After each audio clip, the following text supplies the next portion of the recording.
top of 15, Roman numeral 4. Get myself ready to all set up here with my phone.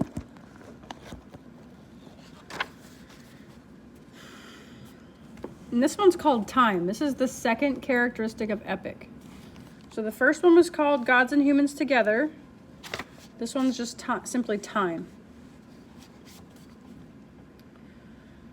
Are we supposed to title them? It's helpful. So you can just put time next to Roman numeral 4. Okay. Thank you for the question. All right.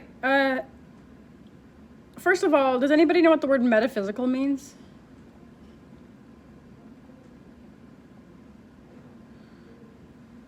What does meta mean?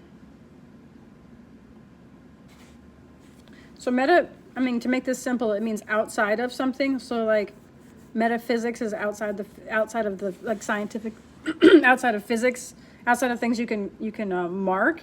So metaphysical is outside of space. Or metaphysical is outside the physical, okay? So if we have metaphysical space, like she says in line 1 there, then that would be outside of the human realm. Make sense? Okay. So if you'll highlight this, if the creation of metaphysical space is the primary mark of the epic cosmos, another of its notable features could be said it's comprehension of metaphysical time. Anybody want to jump on and say what they think metaphysical time is?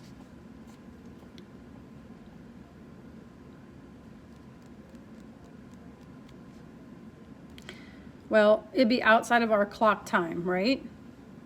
So here it is, it's like 10:21. The gods don't care. So the gods don't care what time it is, all right? So we talk about metaphysical time, it means outside of clock time. You can stop highlighting. In the dialogic imagination, so the dialogues, Bakhtin has emphasized the differences between epic and novel, indicating that the first is a finished form. The first is epic, the second novel, incomplete. In the dialogic imagination, he names 3 consecutive elements that characterize an epic. The primary one for Bakhtin is that, highlight this, a national epic past serves as its subject, the absolute past, in Goethe and Schiller's terms. Its source, he maintains, is a national tradition, not personal experience and the free thought that grows out of it. A third element is an absolute epic distance that separates the epic world from contemporary reality, that is, from the time in which the singer, the author, and his audience lives. Stop. All right, so there's 3 examples of time here. It's the whole national past and present. That's the subject.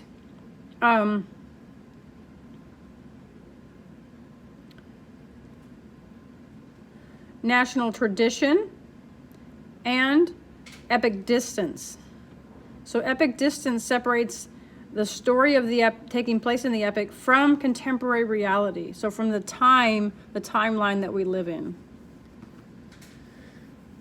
It's kind of hard to understand, but don't worry about that too much. Just understand that time in the epic is outside of our clock time.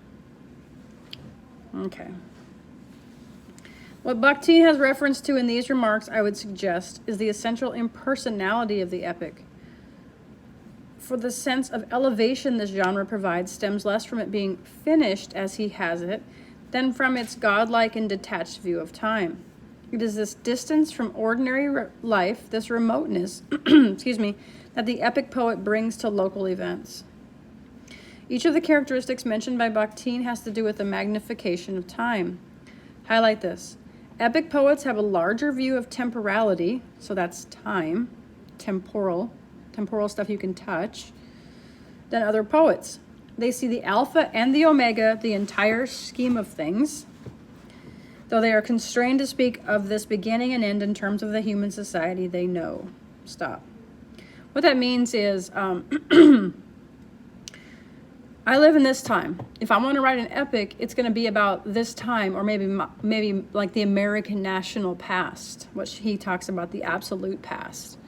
I can't write about 17th century America because I wasn't there. I could write like a biography of someone, or I could maybe write some sort of historical novel. but I couldn't write an epic necessarily, because I can only write about the time in which I'm living in as a human. Okay, if God wants to endow me with the ability to see the beginning and the end of time, well, then I could probably write about anything. In addition to these qualities, Bakhtin mentions, however, epics, even those ordinarily designed as popular epics or folk tales, demonstrate other shared properties concerning time. One of these is in particular, is important to the epic cosmos. Highlight: epic bards are aware of an entire poetic tradition preceding them, to which they are accountable, a realm of fame, a permanent repository of values, realized in time and preserved only in poetry, implicitly or openly speaking across the ages from bard to bard. The Greeks recognized in this timeless region of immortal fame, kleos, the achievement of spiritedness, enshrining such actions in a repository of valorous and comely deeds, whether or not successful. Stop. So kleos, the definition of kleos, which is another Greek word, is right before it: immortal fame. Leave your legacy. That's what everybody seems to want to do. Talk about me forever. Leave your mark. What did I do? So, kleos is the most important thing to the Greeks, immortal fame. You can only get that through being epic, but kleos can only be given by mortals. In Book 6 of the Iliad, top of 16, please. Helen declares her conviction that though the events leading to the fall of Troy are shameful, yet they are our portion, all of misery given by Zeus, that we may live in song for those to come. In the Odyssey, King Alcinous goes so far as to say that, highlight, men suffer so that there may be songs sung about them. Stop. The gods did this and spun the destruction of peoples for the sake of men, of singing of men hereafter. And later, the swineherd Emmaus speaks to Odysseus of their sitting together in the night, remembering and retelling our sad sorrows, and so having pleasure from them. Highlight this, please. Yet the real significance of kleos lies in its being a vision of things from a transcendent viewpoint. It is revealed to mortals through a break in time that we might call kairos, or the opportune time, the prophetic time.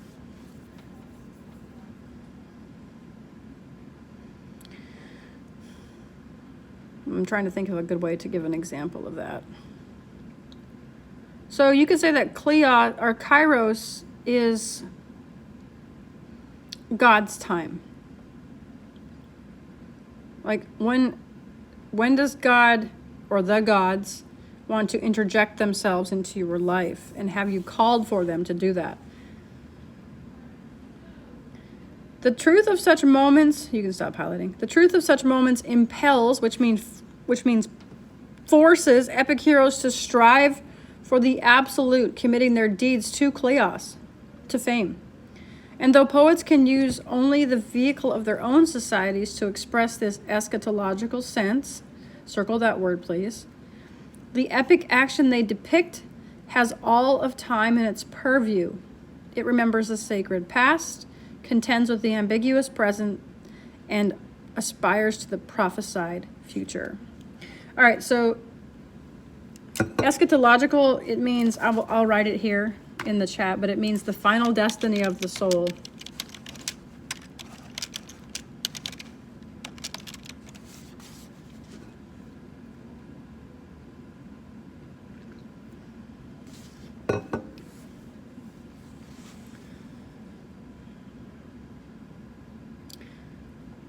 Okay, so I think the takeaway from this section, this couple paragraphs, is that, first of all, people work for kleos.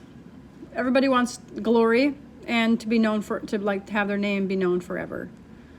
The gods have to interject themselves to make it, like if you're on a lateral plane, the gods living on a vertical plane, so that coming together, the axis, the coming together is what I would call that kairos, the God's time, when the gods come into your life and bless your action with epic status. The cool thing I think about this is that this is available to all of us. Like, you don't have to be Achilles or Aeneas. You just have to believe that what you're doing has profound impact, and then hope the gods agree. And I mean, you can look back in time, like in our history, and you can see where it feels like the gods have come into people's lives and given them largesse, or like a bigness that not everybody's life has. That's why we have certain names in history that are remembered. You know, like Abraham Lincoln. His seems like that for 3 or 4, well, basically the entirety of the Civil War, it felt like the gods were with him, inspiring his actions. Okay. One might even go farther to say that the epic poet accomplishes in his cosmic image the spatialization of time. The poetic cosmos, which we have said comes into being, from the act of bringing the myth into consciousness, from shaping the past into memory, contains analogically not only a time-free place, kleos, for the deeds that can never die, but also a time-bound place for the dead and lost events that cannot go forward, nekros. So we know that that means death, basically, nekros.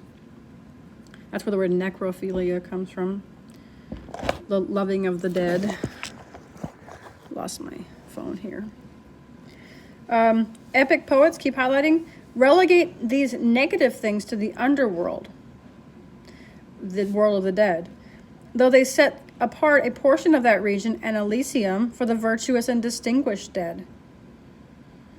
Epic heroes are given the task of not only going to the underworld, where the past of their people resides, not always, of course, literally represented, but sometimes even farther back than human history, to the beginning, to the dark realm where all the ladders start, the abiding place of the old ones, the sacred shrine that marks the origin of tribal myth. Stop. Okay, so sometimes people have to go back to, they have to go to the underworld, like Achilles, like Odysseus, talk to their dead forefathers. Sometimes they have to go all the way back to the beginning of time, to when the gods created the world or the universe. Isaac McCaslin makes this journey into the ancient hero sources of things when he goes alone into the heart of the wilderness, seeking Sam Father's burial place. As Ishmael makes it in his imagination, visualizing Pip abandoned in the vast ocean, seeing the heartless, joyous, ever juvenile eternities. Achilles is actually in this region when he becomes, as Whitman has called him, a veritable angel of death, when he stands over the pleading and disarmed Lycaon and sees no essential difference between life and death. And later, when he clogs the river with corpses. The haunted pool in Beowulf is a primordial region, pre-human, and like all the places encountered by Odysseus in his wanderings in the hot, crowded region out of which Beloved emerges, not part of the universal moment toward the parousia, that means the fullness that the epic vision envisions as the goal of history. Whew. Okay. So it feels like in that paragraph, Dr. Cowan is saying that the epic movement is toward the fullness of history.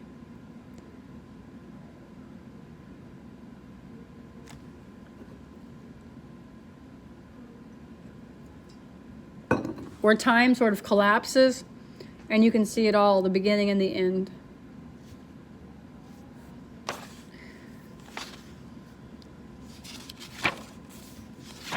Okay, I'm going to stop my video for that section.